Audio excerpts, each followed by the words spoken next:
Awesome. Morning, everybody.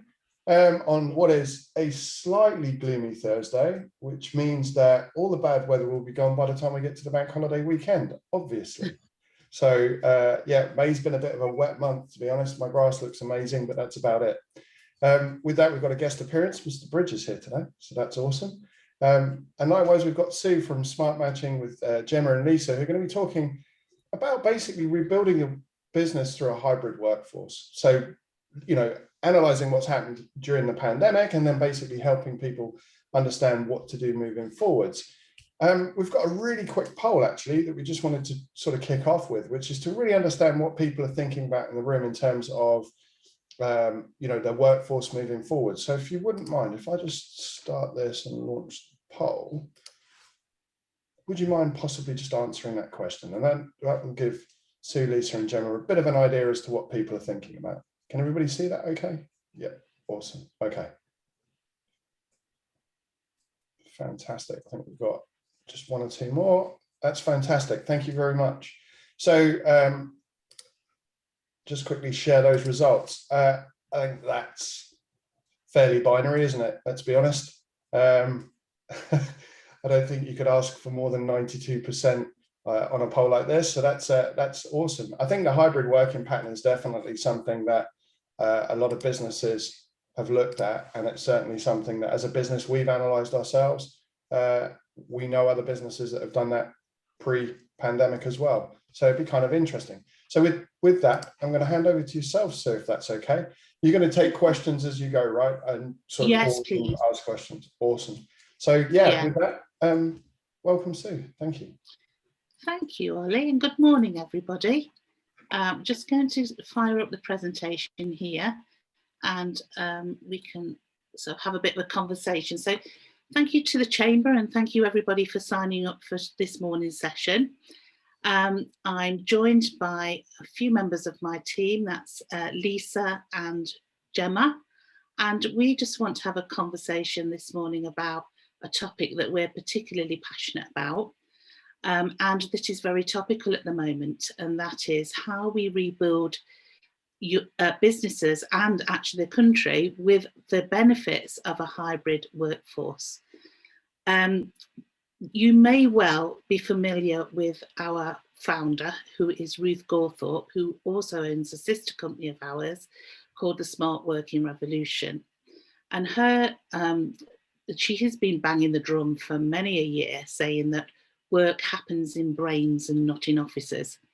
And I think it's fair to say that as a country, we've seen that in actual fact this year. And I know from the company that I worked for that literally overnight, lots of organisations were, particularly in the service industry, getting people to pick up their computer base, their mouse keypad, and their monitor and literally go home overnight and set up a home office. And we've been in crisis really, haven't we, for the last 12 to 18 months. So we have almost accelerated that blended workforce through the situation that we've been in, and then lots of organisations have seen the benefit from it. But there are also some drawbacks from being 100% remote. And that's why we really do believe that the optimum solution is a combination of home, office, on the move, etc. And that's our view, and that's how we help support organisations to embed that and to take advantage of the benefits that they have seen in this last year. So just want a conversation about that, and as Ollie says, you know, really like your thoughts and experiences as well, so that we can all share and learn from each other. Yeah, we'll go from there. Please feel free to interrupt us at any point and just ask any questions. So what do we mean by hybrid solution? Well, it's pretty much the best of both worlds, isn't it? So we've reflected a lot in this last 12 to 18 months as employees, and also as businesses owners, and thought about what we want from our working life, and how, you know, you've seen, I'm sure in your areas too, you know, just how individuals are starting to think now about where they want to live as well as where they want to work. So been a huge uptick in demand for homes that are close to countryside or the coast, and people start to think about the work-life balance. So true flexible working from a Smarter Futures perspective is one that facilitates either in the home, in the office, maybe even, if you work on the train, obviously not in the car, but, a bit of work on the go as well, or combinations thereof. And there was some quite interesting research done by PricewaterhouseCoopers. They asked executives as well as employees what their optimum was in terms of blend between home and office. And the execs, 68% of them said, they think it's imperative that at least 3 days a week they would want individuals to be in the office. Whereas employees said, 55% of them said they would want 3 days per week working from home. So slight disconnect there in people's opinions of what great looks like from a blend of hybrid working. But what we do know is that when individuals feel that they've got that ideal combination, then that increases their engagement, which will in turn give great service to your customers. So it's definitely the way to go in our view, but what that looks like in each individual business might depend on what demographic of individuals you've got working there. And just a couple of examples here, and these are the extremes. You may have a recent hire or somebody that's new to the working world that would really much prefer to come into a physical location every day to build relationships with their line managers, with their colleagues, to be in close proximity to the trainer so that they can get proficient in what they're doing.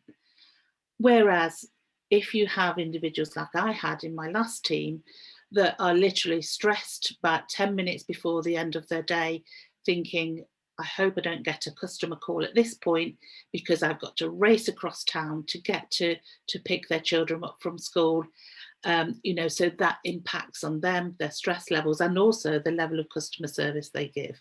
So that individual may really appreciate having at least part of that week, if not all of that week, remotely, as well as maybe if the business allows, some flexibility in the hours that they work too. And there will be lots of people that for different situations, maybe something in between, people with caring commitments may want to have different days of the week that they work at home or office. And not every business can support it. Some industries have to have physical presence, but certainly in the service industry, there's an opportunity here. And I did read that there's a potential for lots of resignations coming once we start to unlock, because if individuals are not finding that they're able to continue in the way that they have been able to build their lives, then they're starting to reevaluate, and they've spent that time thinking about, well, what do I want from my future and from the business that I'm working for? So that's just one word of caution potentially. Anybody got any questions about that before I move on? Any points? No? Okay. So if anyone would prefer to post in the chat, I'm monitoring that as well. So don't feel that you can only speak up. We've got our eye on the chat. Thank you, Lisa. Okay then, so normal. Sorry. I did have a point here. One of the things that I've noticed is there's a lot of loneliness around, as we know. And especially it seems to be affecting the group between 19 and 29 years old. And I tell you why, because those are the kind of people at that point, when you leave college, for instance, and it's your first job, you look forward to going to work to meet people. You might even meet your potential partner. Now, these people are locked in the house, they're stuck in a bedroom, and they are having to live with parents. Now, imagine they've been away at university or wherever, they've just come back, and suddenly now they're in their parents' face 24/7, and they are locked in a bedroom. So it's creating a massive issue at home. So when the parents are having to sort of put up with the fact that this teenager's back home. Two, this teenager's now locked in a bedroom and they're literally watching YouTube most of the time. They're getting depressed. And what I Yeah. want to highlight here is, as people who are running organizations, it's very important to be mindful of this, that we are having one-to-ones with those individuals to ensure that at home, that things are not impacting the work. Because if we are relying on those people to do any type of deliverable, we need to make sure that everybody's safe at home and there aren't any major issues. So I just wanted to highlight that. No, that's a great point, and that is, there is definitely sort of a little bit of a generational preference there in terms of, physically going into an office. And that's, why the previous example was, that sort of individual, and we've all started that way. Well, that was the only option, wasn't it? Certainly when I started. And you're absolutely right. That's when that team ethos and that sense of belonging is formed. And I do believe that those individuals, if we allow them to work from home, it's not going to benefit from them. It's a benefit them. So potentially, I mean, it's great. I mean, I believe in Work Smart. Ruth and I met ages ago when I worked at HCL with her, and I know she's a big advocate of this. Yes. But I do believe it's something that needs to be looked at depending on the age group. And we can't be that black and white about 3 days or 2 days here. I think it is something that potentially the young people aren't even aware of how it's actually affecting them. And maybe it would be in their interest to ask those 19 to 29-year-olds to come in more often than, say, the 2 or the 3 days as a company that we are defining, and perhaps have those companies available for those people to be there, because that's where they are going to have that interaction. They're going to improve their social skills, because doesn't happen at university. They're all clubbing and pubbing and getting drunk and being silly. But working in a professional environment, it's a very different setting, and that's when they correct their behavior. So I'll go quiet now, but just no, thank you. You absolutely, you've raised a great point there, and that's one thing we recognise. And we have, spoken to some organisation that we've worked with, and it's about communicating, isn't it, with those individuals in your team and where they are in their life cycle.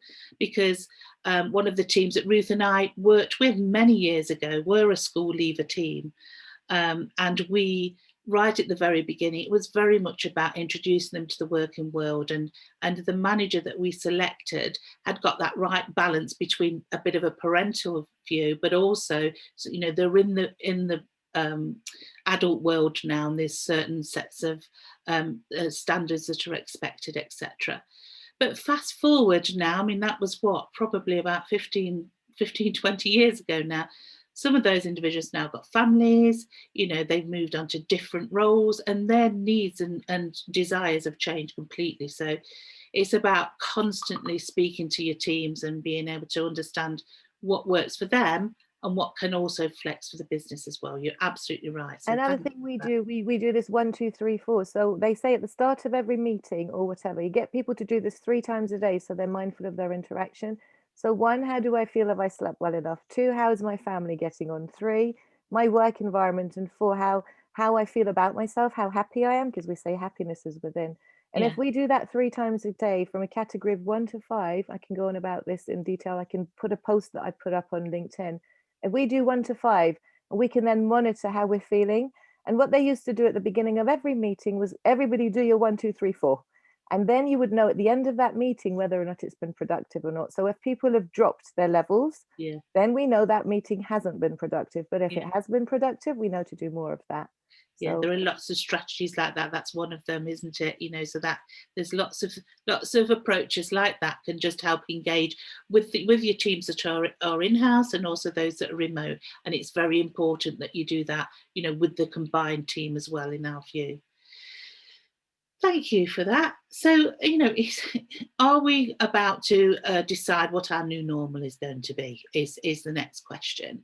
And, the 21st of June is the date that we've got on the horizon. But, even now, we're not sure. There's a lot of uncertainty as to whether that will change or not. So, but one thing is for sure, and that is that the people that work for you are now looking at you for what the plan is going forward.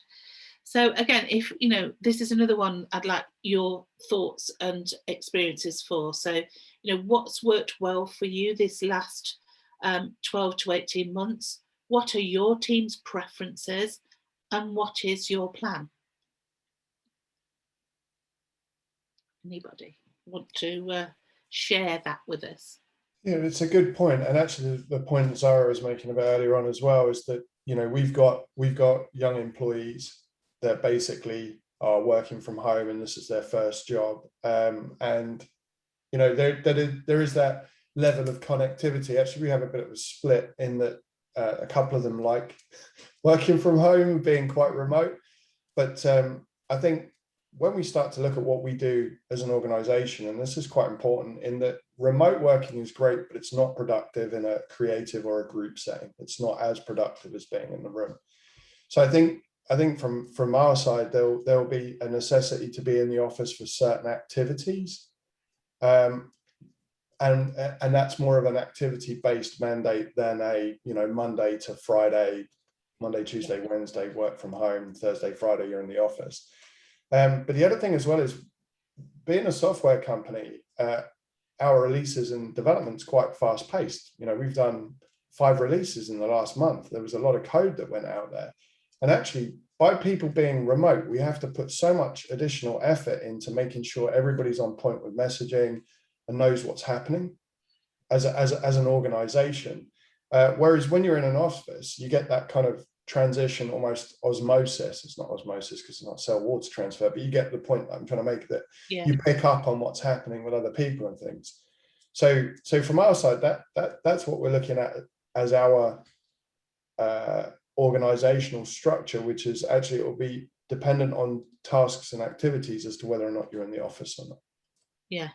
Yes, and a true hybrid working solution can actually then flex as according to need, and there must be times where actually it's a benefit for you to them and your colleagues to go and work at home where there's less interruptions and they can really concentrate on what they're doing. And then there'll be other times where you need a little bit of that face-to-face time for collaboration. And that doesn't have to be a Monday, Wednesday, Friday in the office and Tuesday, Thursday, sort of working from home. The true flexibility will, can actually facilitate that. And it'll be different for different businesses. Thank you, Ollie. So just a really quick question on that point, actually, because sort of a legacy mindset was, you didn't want to go into or call your boss and say, hey, I've got a sick child today. I know Gemma on the call has a poorly little one. Previously, it was almost frowned upon, wasn't it, if you weren't at your desk at 9 a.m. and even if you had 6 children or not. Do we think collectively that the world has become much more accommodating to the fact that I do have a dental appointment at 11 a.m. or I have a sick child that I need to look after, and the flexibility is now there? Is that, have you had those conversations with employers? I believe so. That's been my experience and our experience, but not in every organization or every sort of industry. Interesting. I have a husband that works in engineering, and it certainly is, sort of the company he works for is still very much, sort of old school, if you like. But, lots of other of our clients that we've worked for are very much, understanding they need to sort of help their employees to be able to fit those types of commitments into, and then the engagement that they get is payback tenfold. But what's everybody else's opinions on that and experience? Can I say that before lockdown, guys, I was a stay-at-home mum for 10 years. When I left HCL, I went on to have a little boy, okay, and he was quite tricky. I'm not going to, but he almost got labelled with autism, and I had to stand and fight the system. I don't want to get funny about all that stuff. It's a bit of a tangent, but I wasn't capable. I wasn't able to come back to work. One, I knew I was capable, but I couldn't come in just part-time because a lot of those parents had stayed, they'd done their sort of maternity, etc. And they were on the book. So for me to walk into an organization to say, hey guys, I want to help, but I want to work part-time, was completely frowned upon. Okay. However, I just started posting on LinkedIn because I was trying to find a friend of mine a job. And I started off with 195 contacts. And I was actually trying to find out a little bit about marketing because I had some books and poems and things I'd written. And I thought, well, how do I go about publishing this? And over this year, I had suddenly got discovered through my poems, and people turned up and said, Zora, everything you say, everybody has to hear. And I grew from 195 people to over 10,600 and something following in just 1 year. And now I've been recognized as a global leader. This is crazy. I'm all over the world.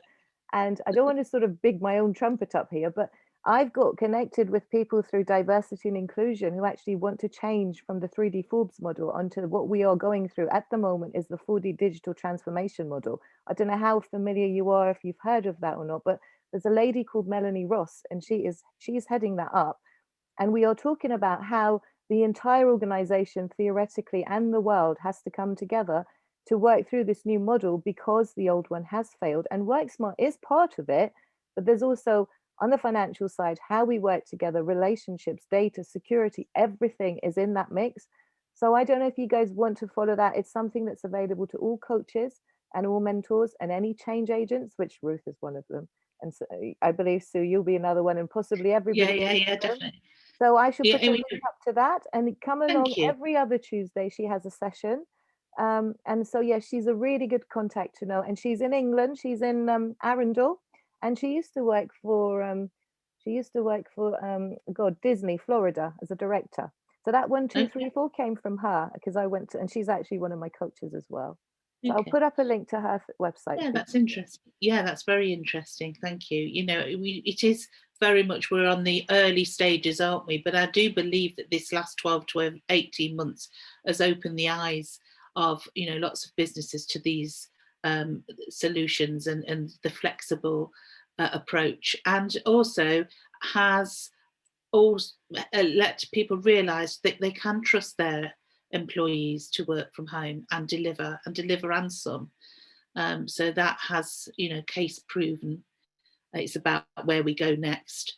Some really interesting points on chat there, and some lots of thoughts around remote working being part of that sort of combination of offerings that can make a big difference to retention and attraction.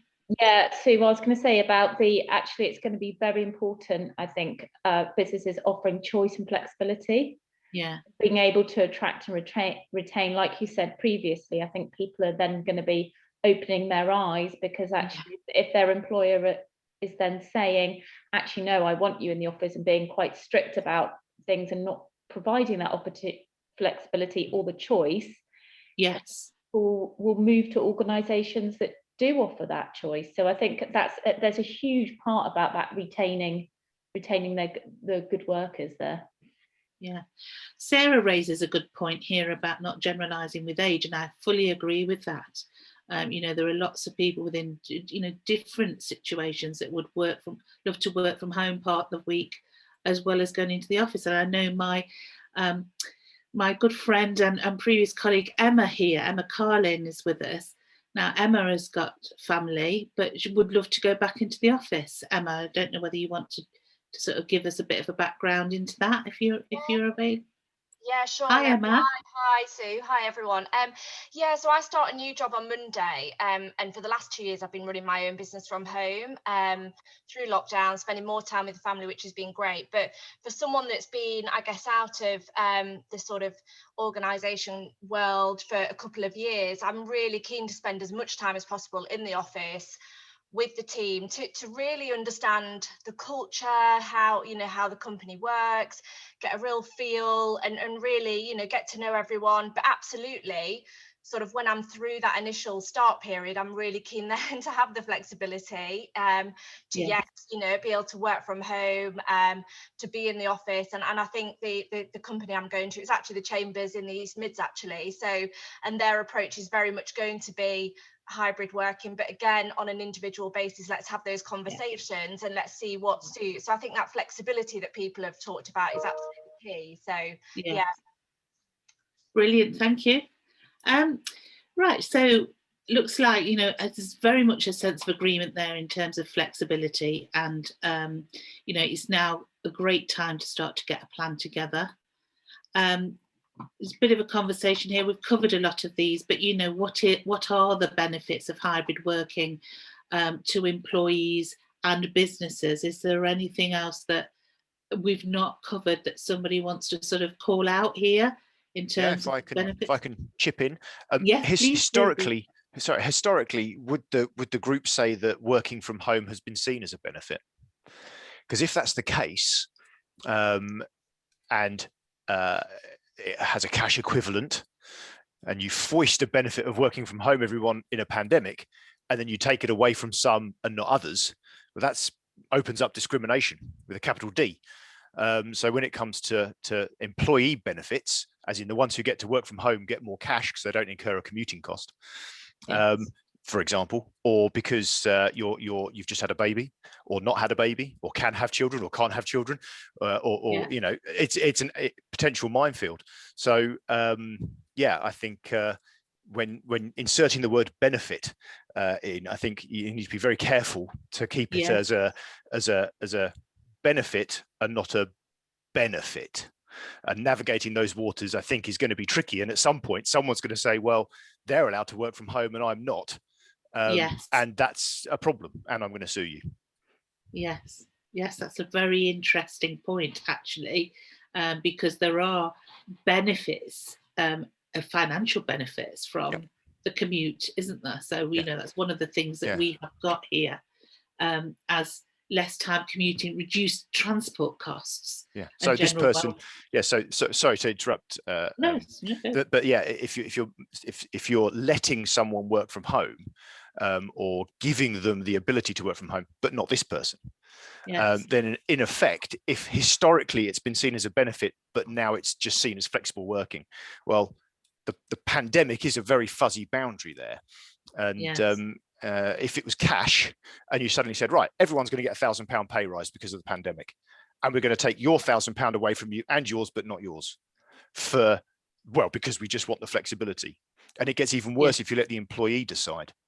Okay, who wants to keep their £1,000? I think, guys, this is quite it's a broad subject, because at the end of the day, like you say, like Sarah was saying, so like you were saying, I mentioned the 19 to 29-year-old bracket because I do believe they need that and they're not aware of that. But the more mature candidates will know what they want out of life. Can't do that.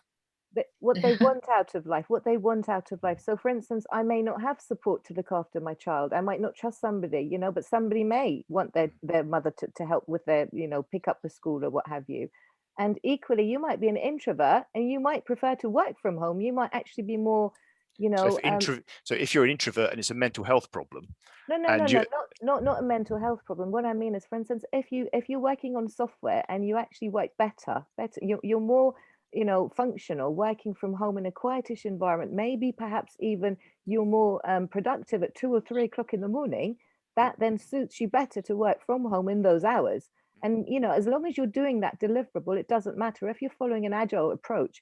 If somebody ties you to a 9 to 5, you're actually going to work against your productivity. Whereas if I'm working better between 3 and 5 in the morning, I might be better delivering those 2 hours and sitting in an office while it's noisy and I can't concentrate. So it's a case of it's allowing those people, and after work, working with them for a while, and we build that trust. We know who we can and can't trust. I completely agree, but don't draw a line across age. No, and I'm not doing that. I'm not drawing across. I'm just saying that certain ages, and no disrespect, but certain ages may not have that awareness about themselves, and those we probably may need a little bit more of an input towards helping them decide that. That's all I'm saying here. I think sorry. Can I rewind to another point that you made a little bit earlier? I worked from home for 7 years as part of a role with a major tech company, but yet my contract was still office based, and it wasn't decided. It was down to my line manager to decide where I was resident on any given time. Essentially, I always worked from home or I was traveling. So from a contractual perspective, that was just, it was the manager that got to decide where you worked from. However, there were roles that had to be office-based. Support was an office-based role. I'm not aware of any contractual issues as a result of that, purely and simply because it was a line inside the contract that says your manager decides at any given time. One of the reasons why I left the role was actually down to the fact that if I got a new manager and said I needed to be in the office every day, well, my office was stained. I live in Peterborough. That's not a tenable solution, right? No. But actually it was going the other way, so it didn't look like that would be an outcome. But I do know of employees that, you know, worked, you know, many miles away. Another example is somebody that worked for a petrochem company, lived in Aberdeen. Their office was London. And all of a sudden that company mandated that they had to be in the office 5 days a week. Mm. So we do say people leave bad bosses, not companies, don't we? So, you know, that's a typical sort of, you know, response to that one, isn't there? But yeah, it's about the culture of the company at the end of the day, whether they put their people first or not. You know, if you practice a service delivery model where you are putting people first versus system first, you don't have to count your KPIs and your bottom line. People will just do what they want to do. You know, they will want to work to make sure the company survives. And I've worked in a place where we didn't even have to do KPIs. People actually put their all in, and we actually got an increase of 15% revenue because of the PMO I set up. But if you go in telling people to do this and to do that, and I expect this, and you're putting pressure on them, it doesn't work for you. And then you have to run your KPIs. And you're forever chasing your tails and replacing employees, aren't you? I think the key to this is about that communication, that relationship you've got with your teams, you know, and if you've got more individuals that want to work from home, then you can actually facilitate. Then it's about, you know, evenly sharing that amongst those that are interested in that. But I do take that point around, you know, is this a benefit, and actually could be a financial benefit, and therefore, you know, we would need to really think about how that would be overcome to make sure that you engage with those individuals and understand, you know, what their motivation is for working from home, and that they feel listened to. Because, you know, true to say that when they really feel that they can fit that work life, deliver to their KPIs and be successful, and then they're going to stay with your organisation and truly give great service to your customers. Because we've all spoken to somebody or had interaction with somebody that we can tell even before they open their mouth that they don't enjoy being there. And so that, you know, there is a real impact on the bottom line from not actually working well with those people amongst your teams. So just as proposed solution, if we looked at the cost of travel for every single person to the office, for instance, and then we put that aside, and then we maybe put that in the mix that gets removed when they work from home, we look at that separately. Would that be something that could help? Well, some people would prefer to actually come into the office, and the cost isn't an impact for them.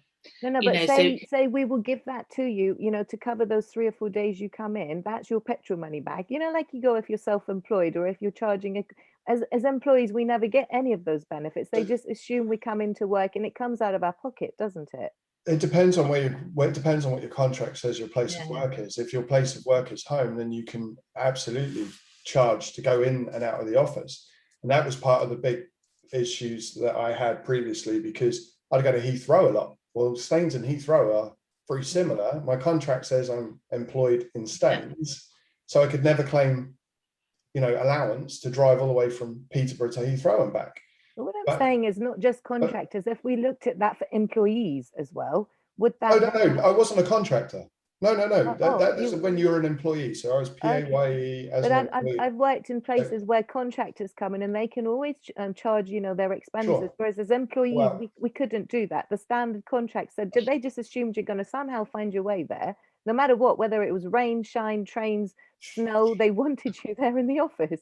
Sure, but IR35 took care of that, so contractors can't do that anymore. And then the next piece of that puzzle is, saying, should we revisit that and say, right, this money is put aside for the office to here based on that. Your salary is like, we expect you to be earning X, Y, and Z, and this is part of your package for your transportation. You're opening a larger can of worms, which is the government doesn't really have a framework to allow people to work from home in a correct manner. It all needs. Can we change it? It all needs revisiting in the sense that. Can we change it? Can we put that proposal forward? You know, if we sit and accept everything, nothing's ever going to change, is it? You need to be competitive in the marketplace, don't you? In the labour marketplace as well. Absolutely, I get that.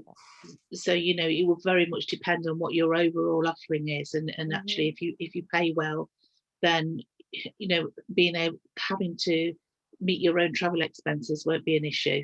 If you're borderline and somebody can allow you to work from home for the same amount and it saves you a couple of grand a year, then you vote with your feet, you know. And to be competitive in the market, Yeah, Sorry. I'm trying to find out whether people are not getting driven by that benefit of working from home or not. And It'll I'm be just interesting to see, Zara, won't it? You know, yeah, we're it will, going into the new world, aren't we? It'd be yeah, interesting to see absolutely.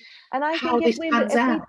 if we treat our employees well, they'll want to stay. And so if Yeah. that defined package is slightly less and that overall is just making that break, Yeah. they will want to stay. There's won't they? so many different angles to it that fall outside of hybrid working. This Yeah, is just one element of why people yeah, choose to stay, but it's becoming more of an important element yeah, as because people have had a taste of being yeah, able to balance work and life. absolutely, yeah. So be interesting to see. Thank you. Good point there as well around the benefit. Retention, engagement, productivity, 43% increase in productivity with American Express. That's what they've reported with having that hybrid working situation. Dell have saved $12 million in office space. So there are some clear financial benefits to the business, which could be shared, could it not? In whichever way. Would then retain and keep your employees engaged. Okay, so how has business changed for you? Have you been in a business that's had to pivot, move online? Is your customer service offering changed and your demands changed? Well, if they have, this is an optimum time to consider a hybrid workforce. Flexible working options and locations, looking at changes of customer needs, build a service that meets those demands. Really important, and it's those water cooler moments, isn't it, that I'm sure you've heard other people talk about. And having a bit of a chat in the kitchen whilst you're making your lunch about whether you watched Innocent last night and those sorts of things.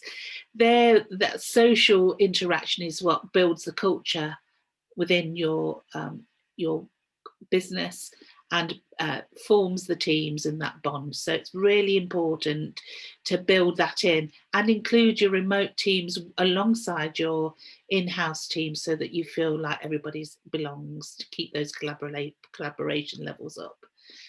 And they only have to be simple. It could just be a Monday morning catch up on the weekend, and then as time goes on, you can actually then start to build on that and make it a little bit more sort of interactive, etc. We have supported a number of businesses with our SHS program, just about smart hybrid skills. So I'll give you some details. We'll send you some of those details on. If you want to find out a little bit more about that, then please contact us. And Smart Working Revolution, Ruth's business, works with leaders as well to do feasibility studies if you've not got to that point yet.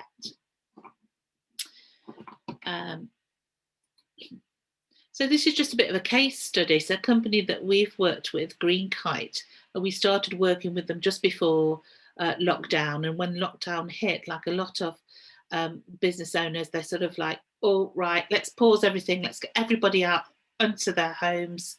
Let's park that for the moment. And then after a bit of reflection, they thought, you know what? Probably now's the time. We need some support more than anything. We need to engage with our teams, work out how we're going to minimise disruptions and still deliver great service for our customers so we can continue to grow. And between us, having sort of spoken to their people in their team and worked out what support they needed, we then trained their leaders and their staff around things like two-way trust, superpowers, sharing the vision of how it's going to work whilst we're working in a sort of a disparate team, and then how to have meaningful conversations, whilst everybody's in different locations, and managing by outcomes. I think, Zara, you mentioned that, does it matter really if you're working in the middle of the night to deliver, as long as it's delivered by the deadline? So that the output of that was that Green Kite continued to grow. They are now looking at the new normal with one of their team choosing to relocate to Edinburgh and working completely remotely. And everybody's really confident that that can continue, and their growth and their company culture can actually sustain that level of blend of different hybrid working. So now businesses are starting to get back to some sort of normal, we can now go in a pub and have a meal, we can go in a cafe, and we're starting to think now about bouncing back. A lot of organisations are starting to recruit into a hybrid workforce. So we have now got sort of a list of potential questions, and they may well have be different to what they were pre-pandemic, because what we're looking for is things like, if somebody's looking to move, how did their company communicate and manage their employees during COVID? And what did they do in addition to communicate with their colleagues? That will give you a bit of an insight in how proactively they communicate with colleagues in the team, if that's an important competency or skill that you want when you're recruiting. Ask them if they're afraid of losing their job, and if they say yes, they were. So, but the company's keeping them on board. Why are they looking to leave now? Is an interesting question. What did they do when they're furloughed? They just sort of sit and watch every episode of Line of Duty, or did they do something creative or proactive, or to develop their skills? Will be an interesting question. Well, how do they prefer to be communicated with when they're working remotely?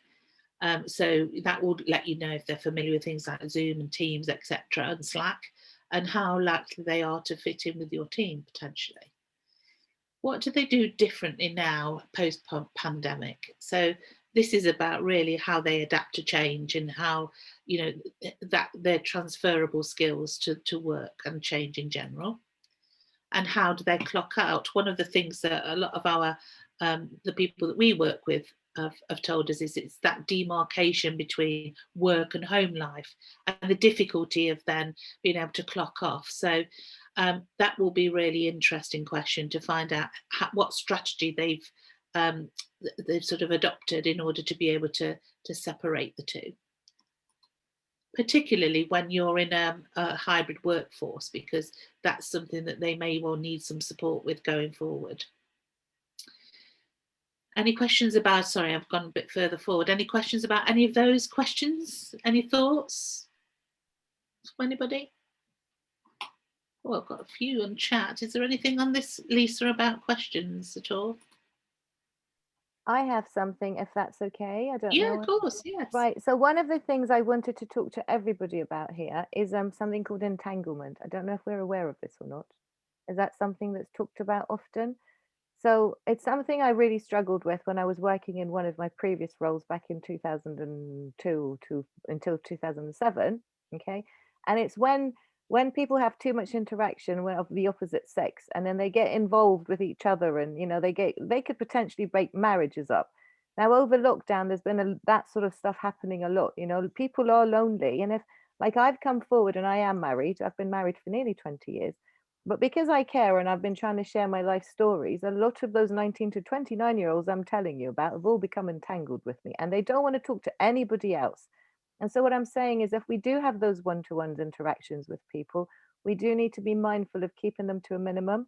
So it's potentially keeping them to 1 hour a week, if that's that person's limit, and having that straightforward conversation to understand potentially they could be getting mixed up. If we are putting two people to work together, for instance, on a software team, and they are having to interact with each other, working from home can actually be detrimental to the function of that software deliverable if you get the wrong people mixing together. That's it. Well, I think that can happen. And my view would be that could happen even in the office. It could, and it does happen. How many marriages do we see that break up? But if you're in the office, you're aware of it, right? But when they're at home, it's behind the. You won't know it's going on. You'll just know that thing failed. That's the responsibility of those individuals. I think that will always happen. It's happened since time began. I believe. I think as managers, we just need to be aware of it, and it's one of those risk factors we have to put aside. And when we are putting those groups together and we're defining who works from home when and what time, it's just one of those things that we have to be mindful about.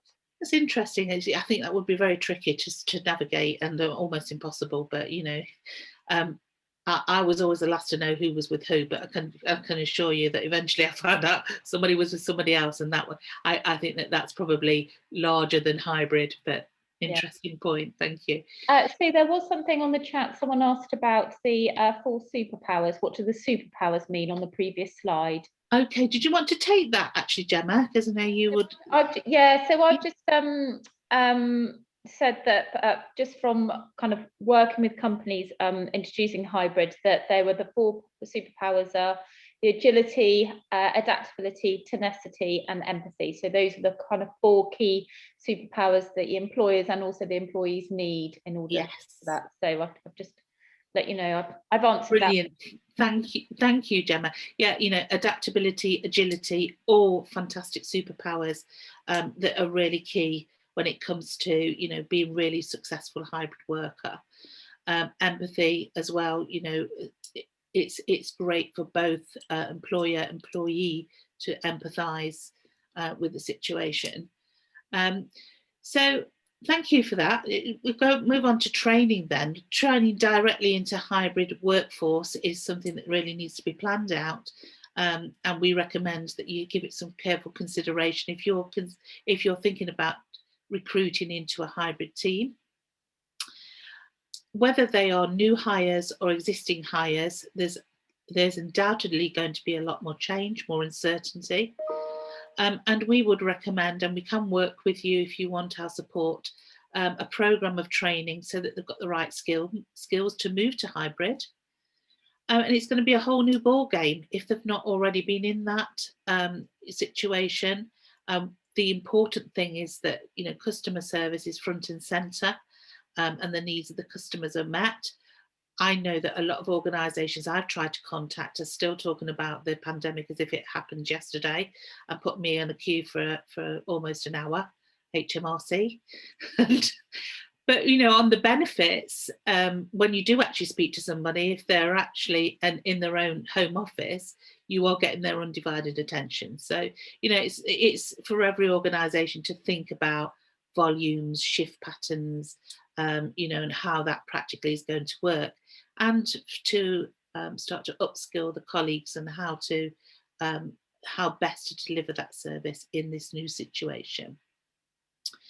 So we've got some ready-made online learning discussion sessions that you can run when your team and team meetings that we can sort of help you with. But whether you use our services or not, we've got a list of things that, again, will circulate for you to consider in your own business, and some practical tips to maintain trust on your team. And trust is the big word here. And I think, you know, it's actually proven. We can trust our teams. They are doing their best. They want to balance work, and they offer us concerns for friends and family, and it's still out there. So that's one of our practical tips, is to show that trust and to develop that trust two-way. And balance neglect from, you know, forgetting about them because they're at home somewhere, with being overbearing. You know, I've heard of certain software systems where you can even look through people's camera to check that they're working. You know, that's not something that we would advocate. We've been asked to install that for some of our customers. Have you? It's you know, just horrendous. I couldn't imagine a worse hell. And I've pushed back and said, I don't think you should do that. And they've, okay. Yeah. And so they're easily talked out of it. But Yeah, the GDPR components and the technicalities of deploying it clandestinely, just you know, you think benefits and working from home's a nightmare. You freaking tried tackling with that one. No, don't do that. I can imagine. Yeah. So it is, you know, that is overbearing with a capital O, we would think, but you know, so the balancing that is one of our tips. Set some expectations, so you know, make sure that they know what you expect and when, and also to over communicate, but rather than under communicate, invest in that time, letting people know what's going on, so that they still feel that inclusion and plenty of opportunity to catch up and share information. Regular team touch points, we mentioned this earlier, you know, sort of stand-ups, team huddles, virtual coffee mornings, you know, all of those good things that you can have really does help to galvanise that team effort, particularly key in a sales environment as well, in my experience. And then diarise the formal stuff, have some informal check-ins so you stay connected as you would do in the office. And finally, make sure that you still invest in that time in personal development.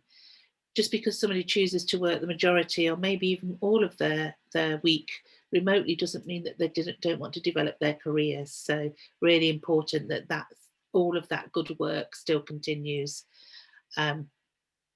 Would be our 7 practical tips. And as I say, if you leave us your email address, we'll send these across so you can have a look at how that would work in your team and your office.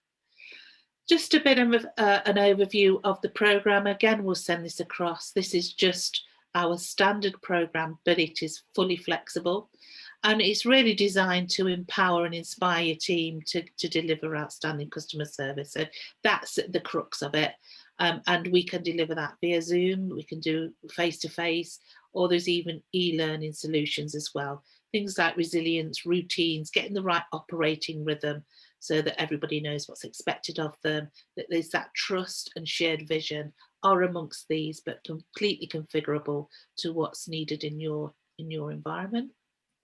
So can I ask a question here? Is there any context there for support along mental health? Because it has been a big issue.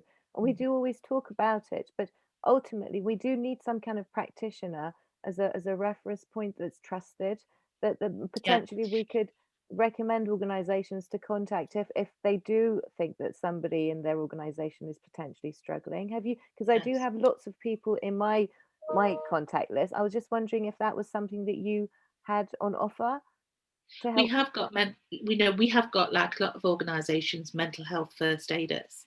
Okay. And we would speak to whoever we're working with about potentially having a similar resource, because you're right, it's very much very important that is part of an organization, particularly prevalent. And there needs to be a third party as well. It can't be somebody inside the organisation. It has to be. That's what I was referring to, Ollie, because that's what I've got contacts in England who do it very painlessly. So you don't even know. Sometimes it's talking to somebody, it's just being heard. Some people have got like a very long, deep-rooted thing going back to their childhood. They couldn't possibly unravel it. So there are things like NLP and all sorts of things, that's not standardized within the NHS. But you can just have a chat to somebody and they can tell you something about colors on a string and you just pull it out and you just feel better. And it's something that simple that can be done. I was just wondering if that's something that you guys were looking into, were looking towards doing. I thought I'll mention it. A lot of our provision, is mindset related and with NLP foundations. But it is very much something that we need to be careful, particularly individuals that may have mental health. Real mental health problems. So we would have to discuss that, individually with teams. But it is definitely mindset, certainly in, two-way trust and being outcome focused, is a golden thread that runs through a lot of our provision, because we're very mindful of that. Thank you. And finally then, so a bit of a poll here as well. On a scale of 1 to 10, how confident are you currently about your readiness to bounce back with a hybrid workforce? And if it's not a 10, what would you need to take you to a 10?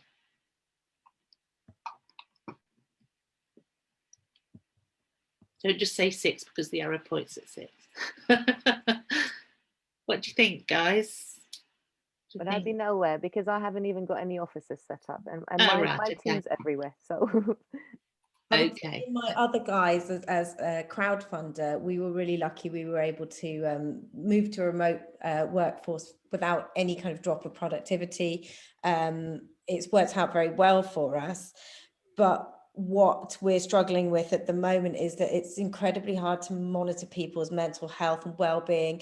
People aren't taking the holidays that they should be. Everyone's very passionate about what they do. They don't want to take time off when there's so much to be done. But I think that our worry is not getting the work done. It's about managing people's work-life balances and making sure that we're we're recognizing the signs when people are struggling. That's our biggest challenge.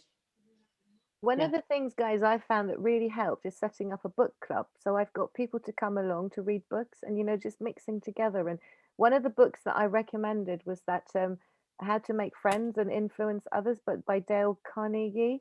And that's been really well received because, one, it helps people figure out how to make friends, and it brings them out of their shell a little bit. So that's been really, really helpful. So I don't know if that's something that can be adopted across, but I would suggest that it, you know, it's something potentially to think about. Yeah, well, it's good. We've got a book club. It's on and off, I think, at the moment, but we've got quite a lot of social initiatives. I think it's just having a group of people who I guess had a very strong friendship before the pandemic, but are so spread out that they're not really able to kind of maintain that in a physical sense. It's been that's been the real sort of challenge. Another, I can actually help you with something. There's something called a unique factor test. And this unique factor test, what it does is it's a 3-minute test, you take it, and it actually tells you what your intangible driver is. And that actually helps people. If you group those people together, even if they're not in the same team, they can actually get on really well with each other. They don't even have to try. Whether you're an introvert, an extrovert, you will just immediately get each other. You know, when you meet somebody and you just click and you go, oh, I get that person. It's literally your ultimate connection. And if you want, I can drop you that link in here. Maybe share that with a couple, test it, see if it works, and get back to me. How about that? Okay, good. There's some links on YouTube, and it helps people. Apparently, there's all these. I'm a server exhorter. Anybody heard of that term? No. That means I see things from a 360 point of view, and I can highlight an issue. And apparently, I'm very rare. But I shall drop you a link to that. If you put Zara in the notes, we'll get back to you with the potential links for that person, and let's go from there. Yeah. Cool. Is there anything around readiness that people wanted, you know, for hybrid? Anybody that wanted to call out anything extra that they need in terms to take them to a 10? I know we've got sort of like a 5 and a 10. For me, I think it's drip feeding the change into the team slowly. So lockdown was a sort of drop dead, and now everyone's at home. But we have the luxury as business managers now to forecast this happening. It's the classic thing. You've got to mention it 3 times before it starts to sink in. So you start mentioning at the management meetings, board meetings, then sort of management meetings, and then team meetings, and then this is happening and it's coming. And so that way, when you do have to segue back into something else, have to implement change, actually, irrespective of what it is, then the staff and the team are prepared for it, and it's not a shock and it's not a surprise. So it's classic change management in that regard.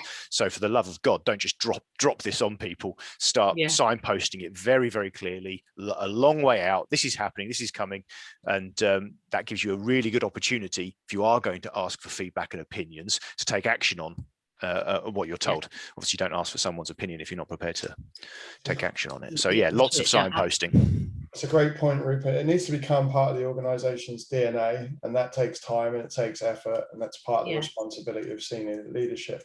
I'm just conscious of the time. I think you know, we were talking before, Sue, will we get some interaction? Well, I think you've got the answer. Brilliant. Thank you, everybody. Lots of comments in the chat. It would also probably be good to do a follow-up session at some point as well, because you know it's not like a one-size-fits-all binary. We're going to flip to this. So actually, I think it's a challenge that a lot of organizations are going to need help with over the coming months. So it would be fantastic. I'll reach out to Ruth, but it would be great to come back on with the team and follow up. Definitely be interesting. Thank you, everybody. Thank you for your interaction. And there's a session on the 27th, which is all about how technology can help people work from home in today's world. So there's a couple of guest speakers on there from more of an IT background, but that's quite a good session, being an IT geek myself. But off the back of that, just like to thank everybody for their attendance today. Thank you very much for the interaction. Thank you very much to Sue, Gemma, and Lisa, and also Zara for the comments and input. And have a fantastic day. The video will get circulated. The presentation notes, contact details for Sue, etc., will also get circulated. And thank you very much for your time, and have a fantastic rest of Lovely. your Thank day. you very much for everyone's time. I'm open to connect, by the way, and I've put my link in on LinkedIn. So if anybody wants to know more about anything to do I've talked about, I'm very approachable, but I'm a full-time mum as well. So, just bear with me. I'm here to help. No Thank problems. you. Thank you very much. Have a good day. Bye-bye. Thank you. Bye-bye. Bye-bye. Thank you, everybody. Bye-bye. Bye. Bye-bye. Thank you. Thank you, Sue.